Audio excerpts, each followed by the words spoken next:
McGovern, and then the man raising his hand. I just want to applaud Corey for emphasizing that now it's our turn, all our turns, to defend our rights and to speak out loudly, I think you said. It's going to get worse before it gets better, because this is an election year, and all you had to do was watch our president before the UN this week tie himself to Israeli policies and against all the Arabs and many Islam people stand for.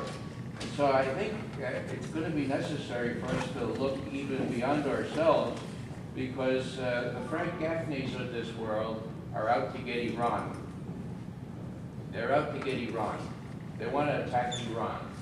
And the way they try to justify that is by all this propaganda about Islam and everything else. And so what we're going to be faced with is a propaganda campaign saying Iran is a great big threat. They'll make believe it's a threat to us. The Israelis make believe that it's a threat to them. But we're joined at the hip with Israel on this. And my point simply is that we're going to have to stand up and say, no, the evidence is such that Iran is not building a nuclear weapon. How do I know this? Because 16 separate intelligence agencies of this government made that judgment with great confidence unanimously at the end of 2007, reasserted in March of this year, and it never finds its way into the press.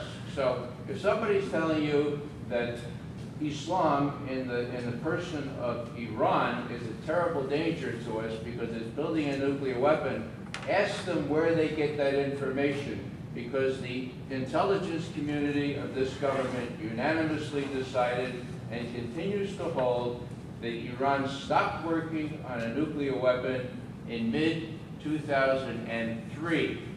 That's 8 years ago, folks, 8 years ago, and that they have not resumed work on a nuclear weapon. On a nuclear development program for electricity, of course, everybody's entitled to do that, but not on a nuclear weapon. So this is all part and parcel of the problem we face, and I'll just go back to saying we need to speak out. We need to speak out loudly, because you won't find that in the New York Times or the Washington Post. Okay, sir.